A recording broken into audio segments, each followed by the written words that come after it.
President Bush in early 2008 took his chief of staff, Josh Bolten, aside and said, look, the new team is going to have its hands full. There was going to be a lot on the plate for the new president and the new president's team. And President Bush said to Josh, I want this to be the best transition ever.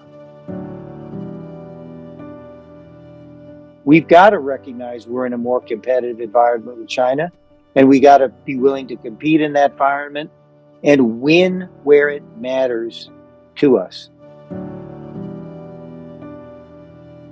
So what I say to folks is, yes, there are a lot of challenges out there, but the United States has enormous resources with its friends and allies to meeting them. And if we make the right decisions, we can handle them. Welcome to Straight Talk, a podcast about big ideas featuring candid discussions with some of the world's foremost thinkers and doers. I'm Hank Paulson, chairman of the Paulson Institute, and today I'm speaking with Stephen Hadley. Steve is a principal at Rice, Hadley, Gates, and Manuel, LLC, an international strategic consulting firm founded with Condoleezza Rice, Robert Gates, and Anya Manuel.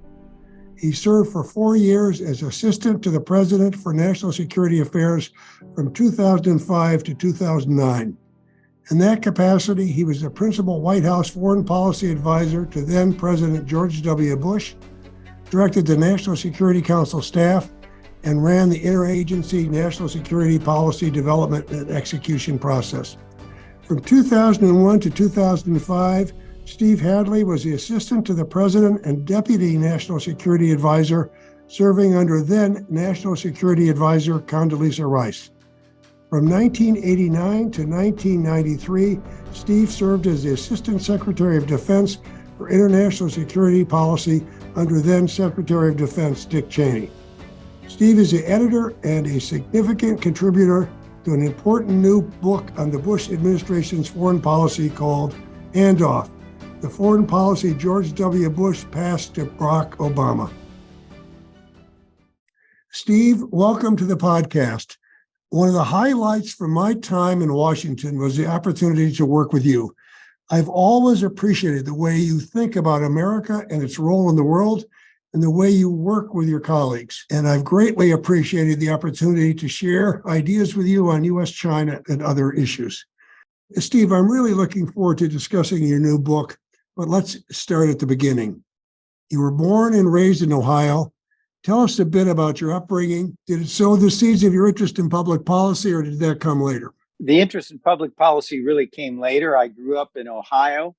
I never left the country until after I had completed law school some 24 years later. So I was not an internationalist by exposure or inclination, but I went to Cornell University and I took a course with Walter Lefebvre, who was a diplomatic historian there and who had one of the most popular courses on the campus. And it was a diplomatic history of the United States. And in me and so many others, it provoked an interest in serving the country and working in the foreign policy field. You know, Sandy Berger, who was national security advisor under Bill Clinton, was a student of Walt Lefebvre's. Dan Freed, Eric Edelman, Paul Wolfowitz, generations of Cornell students took Walt's course and decided that they wanted to work in the foreign policy field on behalf of their country. It's a wonderful legacy to him. He died a couple of years ago, a real towering academic figure and an inspiration for all of us. Boy, I'll tell you, it's really amazing the difference a good professor or teacher can make. You know, I can think of a number in my career. And Steve, I was even a later bloomer than you. I didn't develop my interest in foreign policy really until I traveled overseas with Goldman Sachs. Now, the thing you did also very early on, the early part of your career, you were an officer in the U.S. Navy. Talk a bit about the Navy experience and what it taught you. So I was in the Navy NROTC program while I was in Yale Law School.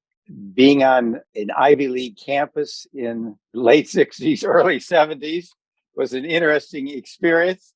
I used to go across the campus in my drill uniform, which was working blues with white spats and a white cover. And I would get what I would call one finger salutes from some of the undergraduates on the campus. I came out of law school and I had a 3-year obligation with the Navy.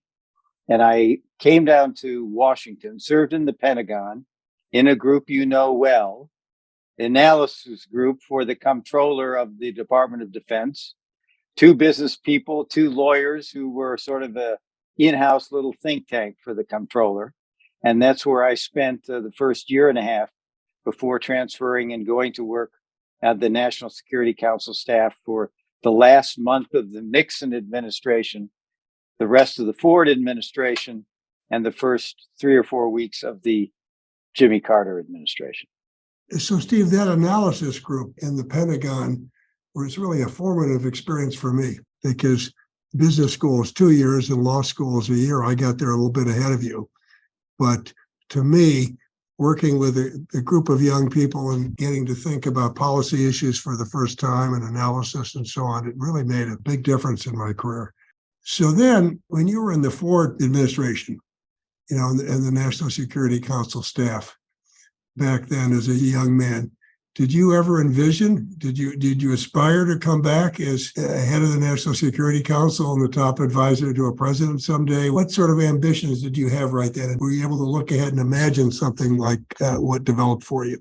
Not at all. In fact, it went the other way. When I was in Walter Lefebvre's diplomatic history course and learned a little bit about the National Security Council structure, I thought, gee, my life ambition is just to be on the NSC staff, the National Security Council staff. So a year and a half into my tenure at the Pentagon, when an opportunity arose for me to go and be detailed over to the National Security staff and serve there for 2.5 years as first as a military and then continuing on as a civilian, at the ripe old age of 30 or 31, I had already achieved my life ambition. So the question is, what am I going to do now? So I decided to go practice law. Amazing how careers develop. And I'm always a little bit suspicious of career engineers, people that plan it out the whole way.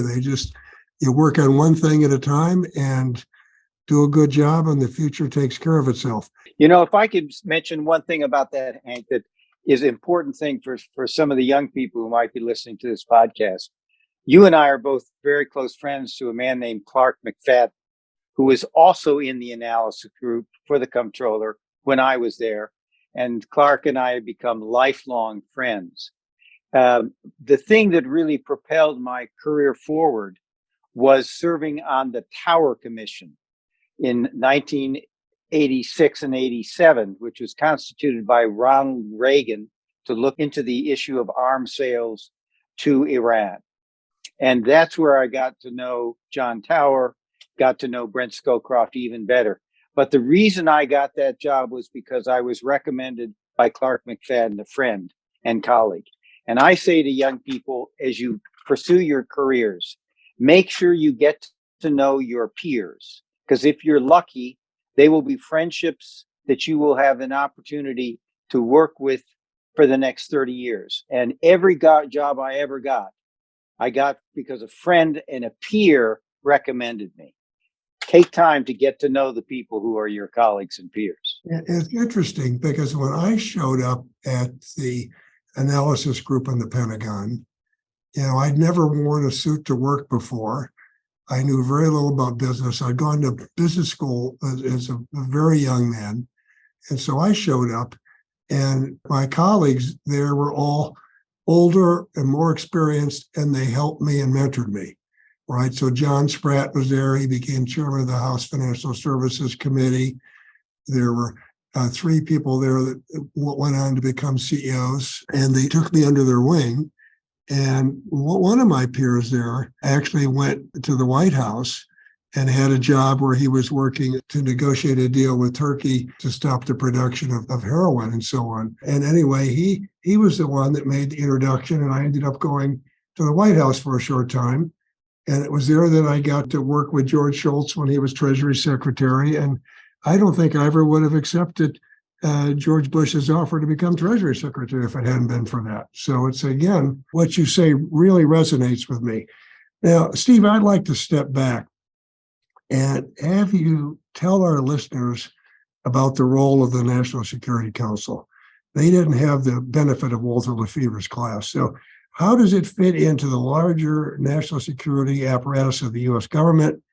And specifically, your approach as a leader of the National Security Council and George W. Bush's National Security Advisor. What are the Steve Hadley's principle for leadership? So, Hank, let's do that in 2 bites. The National Security Council. The National Security Council was established in the 1947 National Security Act. Its membership is really the president by statute, is the president, the vice president, the Secretary of State, Secretary of Defense, advised by the head of intelligence and advised by the chairman of the Joint Chiefs of Staff. That's what's in statute. In fact, the president is authorized, and every president has invited additional cabinet members to sit in on those meetings where they have an interest in the issue. This is not a decision-making body. It is strictly advisory to the president to help the president to make decisions. Now, underneath that National Security Council, there are layers of what we call interagency organizations. There is a principals committee that pulls together cabinet secretaries and meets without the president. There's a level below that of an interagency group that meets at the deputy secretary and undersecretary level. And there are committees even below that that meet at the assistant secretary level, bringing together all the departments and agencies of government relevant to the issue that is being discussed. And issues have a way of percolating up through that structure to the NSC for final decision by the president. And the role of the National Security Advisor is to really do 3 things. 1, National Security Advisor has the National Security Council staff, anywhere from 100 to 200 folks, that are basically to support the president in his or her exercise of national security and foreign policy, prep them for meetings, help on the speeches, arrange travel, all of those things that the president needs. So the National Security Advisor runs that staff. Secondly, the National Security Advisor runs that interagency process, that layers of interagency committees that we talked about, along with the NSC staff. And third, the National Security Advisor provides his or her own advice to the president on the issues of the day. And lastly, the National Security Advisor talks publicly. But when the National Security Advisor talks publicly, they should be talking about not what they believe, but what the president believes. They spend probably more time with the president than any other National Security Council official. They are most likely to know the president's mind and to be able to talk authoritatively by that. Because remember, the National Security Advisor is not Senate confirmed. It's not appropriated funds or staff to run the national security of the United States. It's a terrific job, but it's a staff job to support the president of the United States. But every major issue, every major international issue goes through the National Security Advisor. Many of them aren't easy ones. The easy ones don't get there, right? That is an intensive, time-consuming job. Now, talk about your philosophy to management there. What were your principles as you worked with people? So the model I used was the model of Brent Scowcroft, who was the only person to be National Security Advisor twice, once for Gerald Ford and then again for George H.W. Bush. And Brent, as I mentioned, was on the Tower Commission, and Brent and I, in the Tower Commission report issued in February of 1987, wrote a description of the role of the National Security Advisor. And to this day, I think, and I'm biased, of course, it's the best description of what that job is and how to do it. When the president asked me to be National Security Advisor, he said, I want you to be an honest broker and run an open process. And what he meant by that was he wanted me to bring together the cabinet level national security principles, run a transparent process by which we would gather their views and transmit them to the president, and let each of them have an opportunity to express their views and advice to the president. and to do it in a transparent way. That's what I tried to do, to run an open, transparent, even-handed process. And it's a little tricky because you're both the process manager for the president, but also the advisor to the president. And you can, in your private advice, if you want, put your finger on the scales and in some sense bias what comes out of that interagency process. That's a no-no in my view. And what I used to do is, even though I would give my advice in confidence and privately to the president, I would let my national security principal colleagues know where I was heading and the kinds of advice and opinions I was probably passing to the president. So they would have an opportunity to weigh in with the president and say, Mr. President, I think Steve has this view, but let me tell you why I think that's wrong. This was part of trying to have an open, transparent process and to keep the confidence and the trust of your NSC colleagues as you go about supporting the president in the decisions the president needs to make. And I can assure you, you were very successful with that. All your colleagues trusted and admired your ability and willingness to maintain a transparent process and to let them express their views. This brings us to your new book. It's called Handoff: The Foreign Policy George W. Bush Passed to Barack Obama. And it includes newly declassified memos and analysis of the Bush administration's foreign policy. First, tell us about what motivated the project. President Bush, in early 2008, took his chief of staff, Josh Bolten, aside and said, look, the new team, whoever it is, and at that point, we didn't know who the president-elect was going to be. The new team is going to have its hands full. We've got the ongoing terrorism threat to the country that we were working on 24/7. We've got ongoing wars in Iraq and Afghanistan. We've got ongoing negotiations with Iran and North Korea. And little did we know, as you know too well, we were about to sail into the worst financial and economic crisis we'd had since the Great Depression. So there was going to be a lot on the plate for the new president and the new president's team. And the president said to President Bush said to Josh, I want this to be the best transition ever. So Josh brought the White House staff together and tasked me to run the national security foreign policy piece of the White House transition process.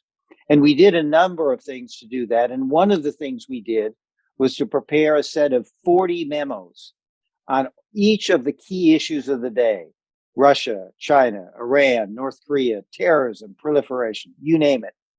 And they all had the same format.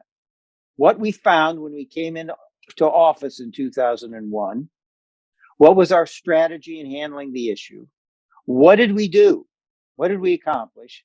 And what was left to be done? And what were the challenges that were going to face the new administration when it came in January in 2009? And each of those memos had a voluminous set of attachments to them with policy statements, speeches, memos of recording conversations the president had with world leaders, with NSC meetings and the like. All of that material was for a good transition from President Bush to President Obama. About 3-4 years ago, I was thinking about those memos, and it seemed to me in retrospect, my recollection was they were pretty good. So I went down to Dallas, got them out of the presidential archive. I still had my security clearances so I could read them. And I read them and they were as good as I remembered. And so it occurred to me that if we could get them declassified and put them together in a volume for the public, it would be a good record of the challenges the Bush administration faced and what it did about them. And the book publishes 30 of these transition memos. And for each one, the person who wrote the memo or otherwise worked on the issue for President Bush wrote a postscript. What happened subsequently under Presidents Obama, Trump, and early Biden? And what that means, what that subsequent issue tells us about two things. One, how did Bush do? What did we get right? What did we get wrong? And there's a fair amount of criticism in those postscripts. And two, based on 4 administrations over 20 years dealing with the issue, what are the lessons learned for future presidents? Because virtually all those issues that are covered in that book are still with us today. That's what the book was all about. And I hope it is the place that plus an online archive at SMU University that includes the transition memos and all those attachments, I hope is the first stop of anyone who wants to write and research and comment on Bush administration foreign policy. It was very interesting, Steve. That's very similar to what Bernanke, Geithner, and I did on the financial crisis. We looked back at the 10-year anniversary, got all of the people who had worked on this in both administrations, both Bush and Obama administrations, looked at what the problem we faced was, what our strategy was, how well it worked, what didn't work, and put together a similar book. Fascinating. Now, here's an interesting question for you. Now that you've had the opportunity to look back at the Bush administration with 13 years of hindsight, some of the questions, 20 years, right? What has that experience been like? What were the major things that the president and his team got right? And what were the things you wished you had done differently? So I'll put aside China and Russia, because I know we'll dive into both of those. So let me talk about things I think that we did pretty well on. For all the controversy, the institutional changes President Bush put in to our organizations, their missions, their procedures to keep the country safe from terrorism, I think was a remarkable achievement. You remember that after 9/11, the intelligence community said 9/11 was going to be the first of a wave of mass casualty attacks by Al-Qaeda, some of which would involve weapons of mass destruction. None of that happened. That's an enormous accomplishment.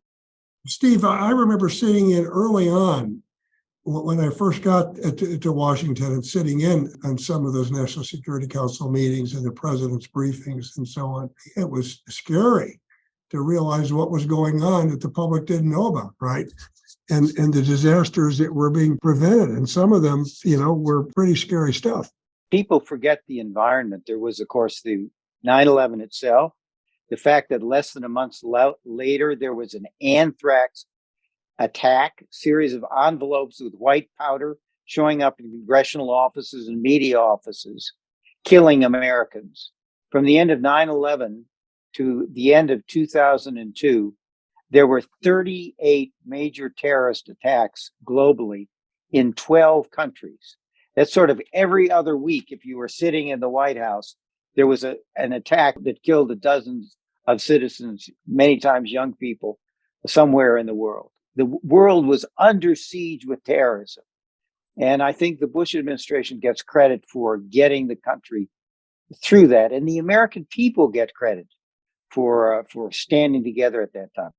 We had a similar effort to deal with the proliferation of nuclear weapons. We had considerable success. There was no new nuclear weapon state. No terrorist group got access to a nuclear weapon. Yes, we have the nuclear programs of Iran and North Korea that we're still struggling with 4 or 5 administrations later. But that was, I think, an accomplishment. Bringing India into a strategic relationship with the United States, very important, particularly as China has become more aggressive and hegemonistic. The things President Bush did in Africa, a new approach to development, putting billions of dollars to treat HIV, AIDS, and malaria and other diseases in Africa, saved between the two of them probably more than 35 million lives. That's a great story the American people should be very proud of, and most Americans know nothing about it.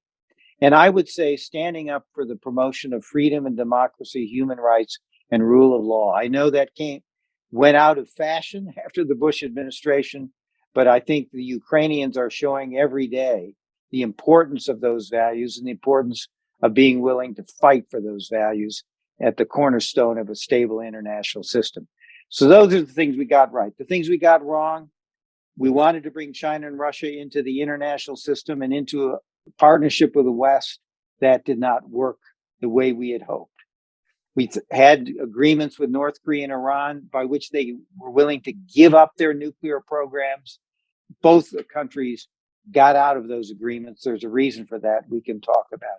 And obviously, Afghanistan and Iraq did not turn out the way we had hoped. Again, reasons for that. It's the net. I think some respects our reach exceeded our grasp. And some of the things we started, like the projects in Iraq and Afghanistan, we couldn't be expected to finish in the space of 8 years. They had to be passed on to subsequent administrations. In the same way, subsequent administrations had to build on the effort we made to rebuild Europe after the World War II and to bring democracy to South Korea in the decades subsequent to the Korean War. That's a lot. When you look back and look at the issues that the president dealt with in 8 years, pretty amazing. Let's talk about China, because you and I have shared a lot of ideas on China. And of course, I ran the strategic economic dialogue for the president during his last 2.5 years in office. And I certainly didn't anticipate that Xi Jinping would take China in the direction he has. Do you think this was knowable or preordained? And looking at China, what did we get right and what did we get wrong on China policy based upon what we knew at the time? One of the things about the book, if you read the transition memo on China, is how different the China you faced, George W. Bush faced, and had to deal with from the China of today. The China in the Bush period, as you know well, really was looking for a benign international environment so we could focus on economic development rather than trying to overturn the international system. They wanted to be part of the international system. And they basically sought a cooperative relationship with the United States. And we got a lot done in cooperation with China on terrorism, proliferation, global financial crisis, a whole raft of issues. People will say, well, we were blind. There were seeds of the future China at the time. Yes, the Communist Party was in power. Yes, there were state-owned enterprises that had a role in the economy. But I think the direction of things were in a positive direction. They were reforming and opening the economy. They were cooperating with us and with the international system. And the Communist Party's role was somewhat declining in favor of more governmental institutions. All that changed. Why did it change? I think it changed. It shows that who leads countries matters. Xi Jinping had a very different agenda when he took power in 2012, and it's played out on the subsequent decade. And it's based on the notion that the West is in decline, America is in terminal decline. Now the correlation of forces and the forces of history favor China. Now is the time for China to assert itself on the international stage, take a central role, and to be much more aggressive in its foreign policy, both in its region and internationally. I think what changed was Xi Jinping. And over 10 years, he's taken his country in a very different direction. I think you're right. We certainly didn't think that China was going to become a Jeffersonian democracy or be espousing Western values. But we certainly saw them as a country that was opening up. And I think of some of the things we got done. I mean, the world would have been a very different place after the financial crisis if China hadn't cooperated to the extent they did. In the midst of the panic, being able to get them immediately and have them agree to hold, government securities, corporate securities, Fannie and Freddie securities, their stimulus program after the financial crisis, helping drive the recovery. The changes they made on their currency, moving to one that was more representative of fundamental economics and market values. And the leaders we worked with were different, right? They clearly had a different set of priorities. And Jiang Zemin, we looked at the party, knew that the Communist Party was tremendously important to him, but he looked at it and said, I want to bring the business, I want to bring the elite into the party. And Xi Jinping said, enough of that. I'm going to govern through the party, not through this state. And I'm going to put the party into everything else, right? So that was a shock to many in China. Talk about how you assess the China challenge today, and how well do you think the Biden administration has responded to this challenge? I'll do that, Hank. Before that, I think we owe your listeners an answer to a question that I expect is on their mind, and I'll give an answer, and then you should weigh in as well. But some people are saying, were we naive in our approach to China? And I think the answer to that is actually no. As you said, our policy was not dependent on China becoming a Jeffersonian democracy. Nobody thought that was in the cards. But what we did think was we could bring China into the international system. They would be supportive of that system. They could have a cooperative, constructive relationship with the United States. And it was worth a try to do so.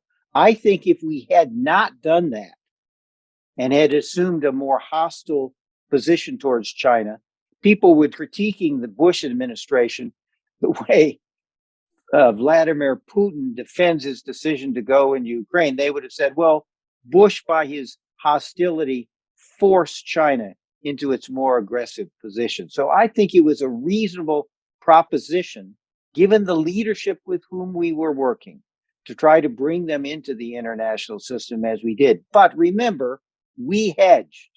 At the same time we were doing that, we were strengthening our relations with our allies in the region, with Japan, South Korea, and Australia, to incentivize China to move in a positive direction, but also to give us a hedge and a platform in the event it did not work and China took a more aggressive stance.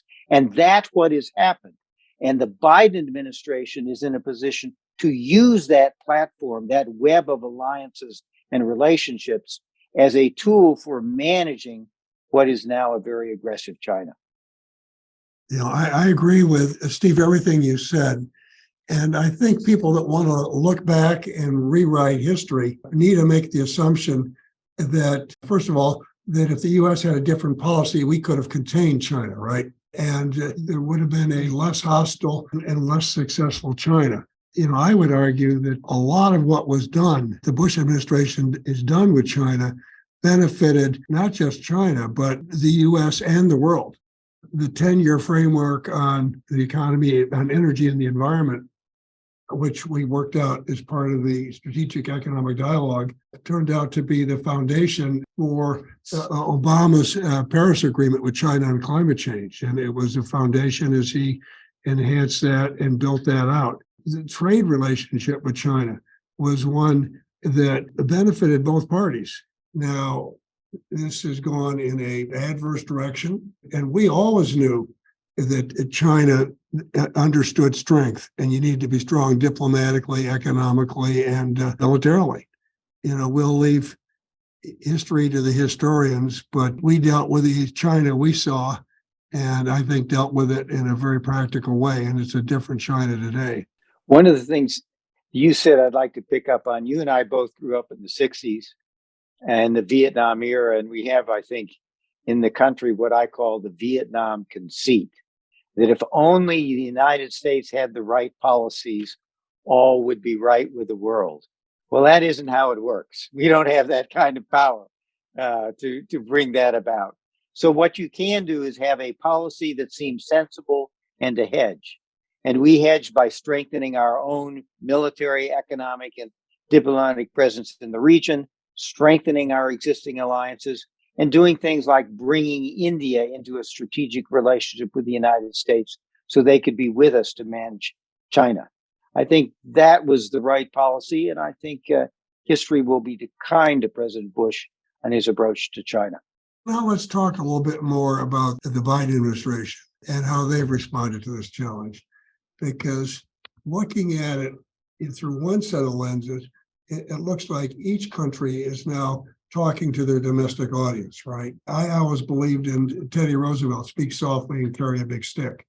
And the Chinese, you didn't get anywhere by just lecturing them publicly. You had the discussions privately and showed strength. And so I don't think some of the rhetoric on each side has been helpful. Maybe that's just a result of the underlying big differences. But talk a bit about what you think Biden administration is getting right and what isn't going as well. So I think we have the Trump administration to thank, and I mean that sincerely, for waking the country up to the challenge presented by China. And I think they did the country a service. It was a strategic surprise to a lot of Americans. We initially reacted with kind of strategic panic. Oh my gosh, China's 10 feet tall. We're in a world of hurt.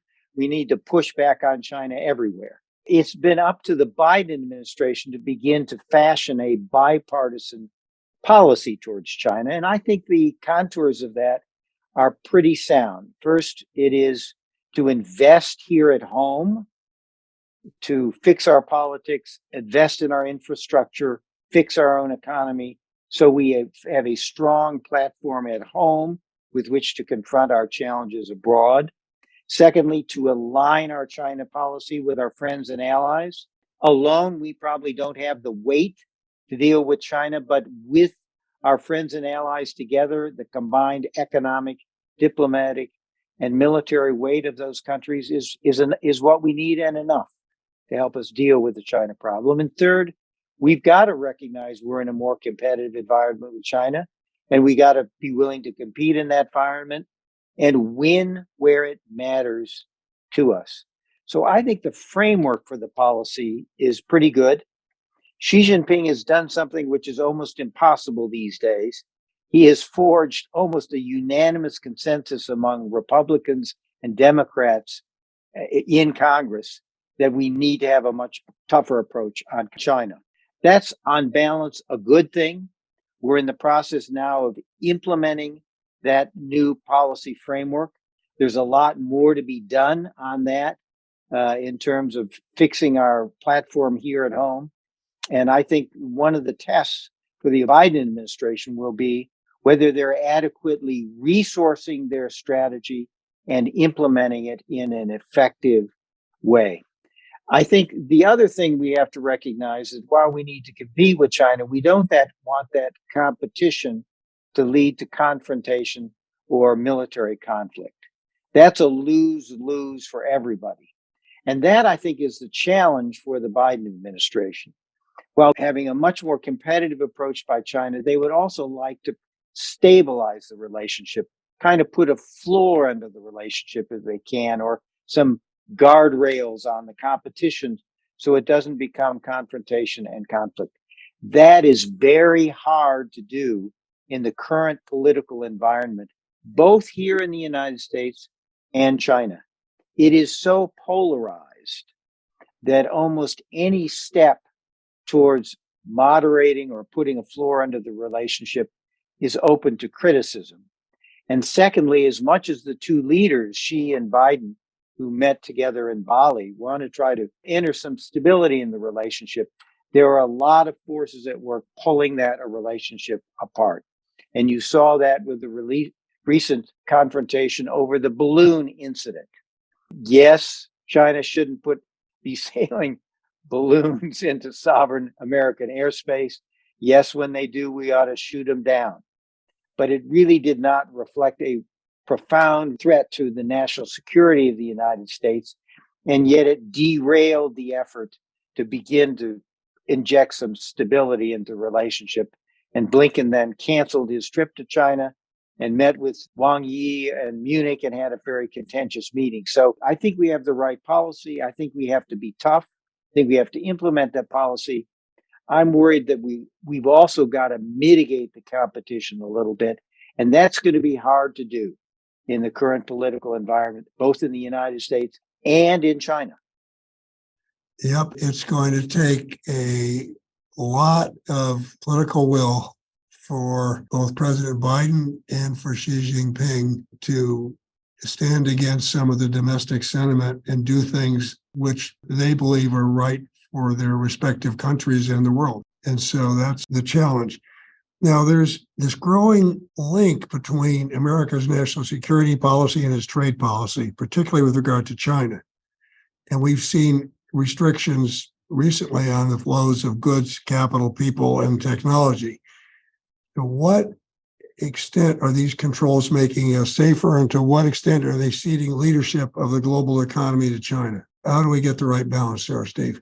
I think what we're doing in terms of these export control restrictions are sound and the right thing to do. I think that in some of the most significant and sensitive high-tech areas, which are important to the economic future of our country and our national security, artificial intelligence, cyber, autonomy, bioengineering, these are important areas.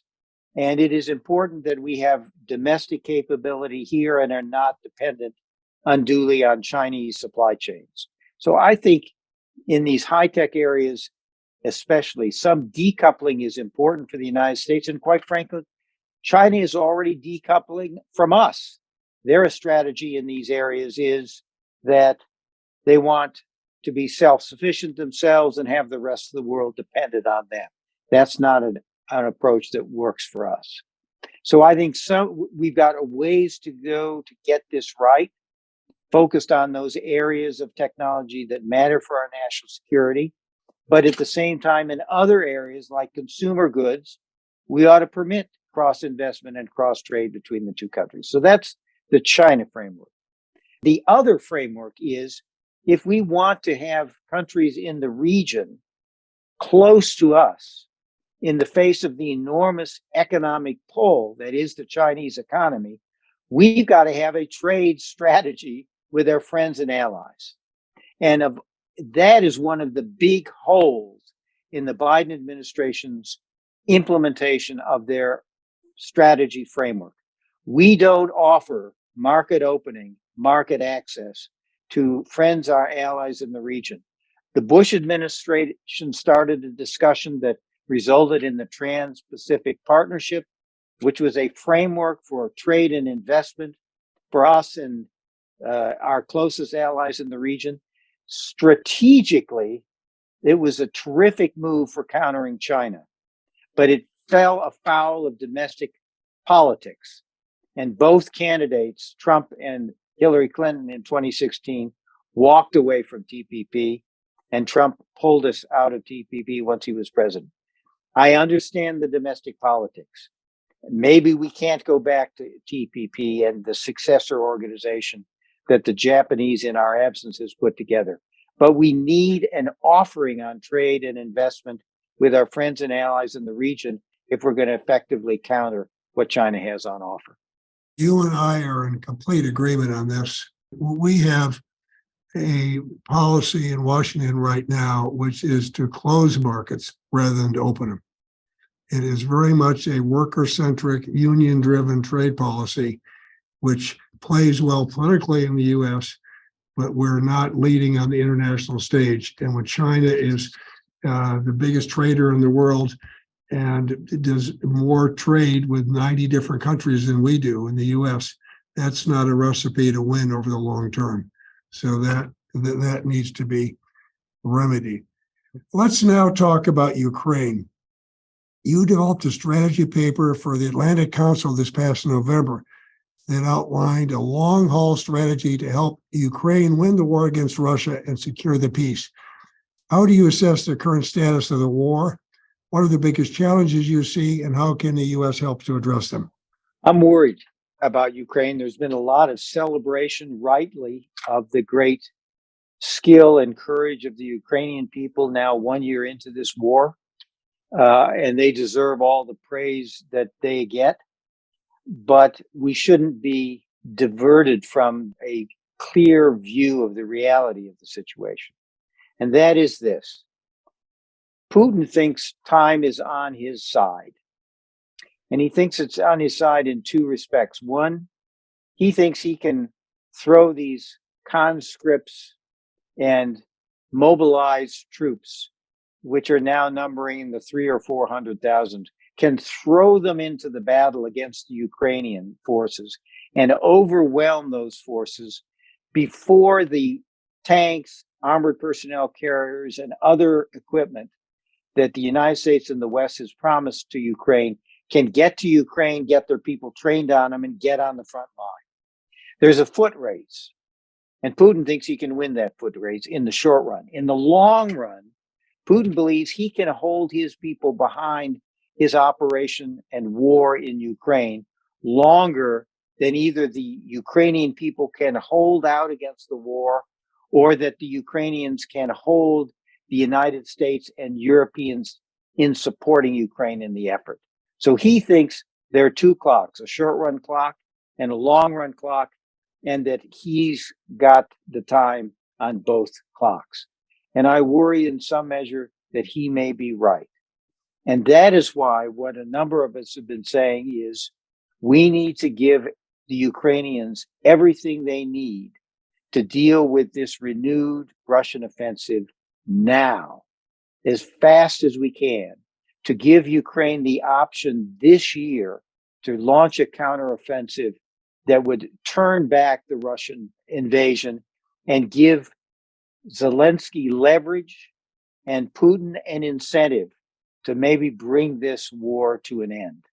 The kind of thing I'm thinking about is if the Ukrainians could break through at Zaporizhzhia, for example, and threaten the land bridge that the Russians have constructed between Russia over Ukrainian territory to Crimea, and threaten Russia's hold on Crimea and Russian forces in Crimea, that might cause Putin to decide it's strategically, this is moving against him and it's time to bring about a peace. But we need to be accelerating what we do with the Ukrainians. We need to get some leverage to them this year, because of the long term, I'm fearful that Russian mass, in terms of its people, in terms of its industrial base, and in terms of Putin's ability to mobilize society and propagandize his society in this war, may win the day. No one knows how and when this war is going to end, and it's a huge challenge.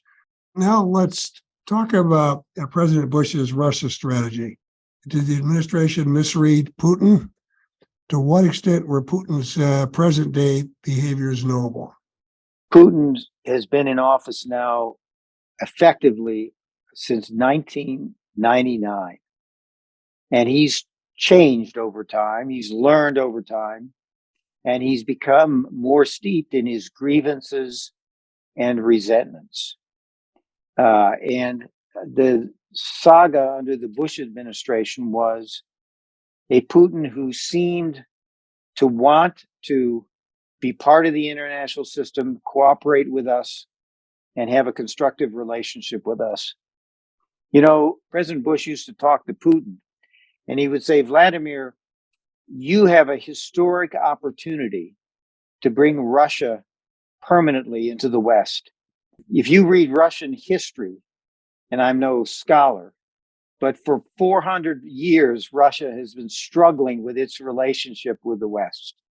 And we thought after the end of the Cold War, there was really an opportunity to bring Russia permanently into the West. And Putin told President Bush that's what he wanted to do. But he would say, but there are dark forces in Russia that must not be awakened. So you need to let me do it in my own way, in my own time. I remember we had a discussion with Putin about how to establish a two-party system, for example. Well, those days are long gone. Why? Two reasons. One, as Putin stayed longer and longer in power, he became more authoritarian in his practices.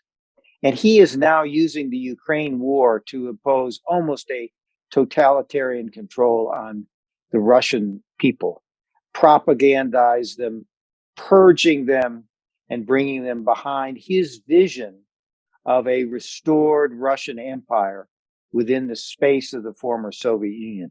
Not a restored Soviet empire, a restored Russian empire. So one, we lost him over time as he became more authoritarian and began to see the West as an enemy. And secondly, the color revolutions, the revolutions in Georgia, Ukraine, Kyrgyzstan in 2003, 4, 5, and 6 scared him. Rather than seeing these as efforts to build democratic, prosperous states that would be good neighbors of Russia, he saw them as efforts inspired by the CIA to put states with governments hostile to Russia on his borders, and maybe as a dress rehearsal for destabilizing Russia itself. And that's what resulted in his invasion of Georgia in 2008, and which started this process. And you may remember at the time of the invasion in Georgia, we said very consciously, if we don't make Putin pay a strategic price for going into Georgia, tomorrow it'll be Ukraine, and the day after he'll go into the Baltic states. And of course, in 2008, he goes into Georgia. 2014, he goes into Ukraine. 2022, he goes into Ukraine again. And that's why the Baltic states and Poland are so nervous. Building on that, the national security landscape has changed in some dramatic ways since the Bush administration. Great power competition, as we've discussed, is now at the top of the agenda. And counterterrorism has receded into the background because we're all focused on this great power competition. However, terrorism is still a real threat, one that you spent a great deal of time managing during your time as a national security advisor. What is the threat to America posed by foreign terrorist groups today? How do you see that, Steve? It's dramatically reduced, but it's still there. Through 20 years now of going after Al-Qaeda, going after ISIS, which was the successor of Al-Qaeda in Syria and Iraq, which took over 40% of Iraq in 2014, 2015, and has now been turned back. Al-Qaeda and ISIS don't really have the kind of capacity to mount an attack on the U.S. homeland like they did on 9/11. That isn't to say the risk is zero, but I think it's fair to say the risk is dramatically reduced. But at the same time, the terrorism threat has metastasized. And there are Al-Qaeda, ISIS, or Islamic State, and other terrorist groups in a variety of countries in the Middle East, North Africa, and the like. And they are a problem for those countries. So our strategy has to be one, while we continue to be vigilant to protect the homeland and our men and women, citizens and officials overseas, we need to be helping countries that are struggling with terrorism, both deal with the terrorist threat per se in terms of security cooperation and the like, but also help them to make their societies more resilient against the attractiveness of the terrorist ideology. That's a big job, different kind of job, and one that we need to be paying more attention to. Steve, let's close with your advice to our young listeners. What do you say to students who are coming to you for help in advice and navigating their lives and careers in today's rapidly changing world? So what I say to folks is, one, yes, there are a lot of challenges out there, but the United States has enormous resources with its friends and allies to meeting them. And if we make the right decisions, we can handle them. Our fate is in our own hands. Bush used to say, inside of every challenge, there is an opportunity for advancing the peace and security of Americans in the world today. That's how you have to look at these challenges. And they will be a real opportunity for young people today to work on the challenges over the course of their career. And we should be optimistic that we can handle them.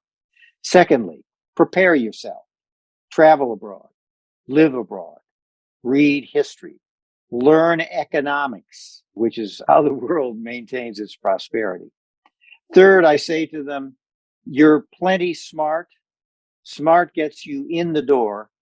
Character will determine how you do and how far you go, because character counts. What do I mean by that? I mean, one, treat people with respect. Aretha Franklin had it right. It's all about RESPECT.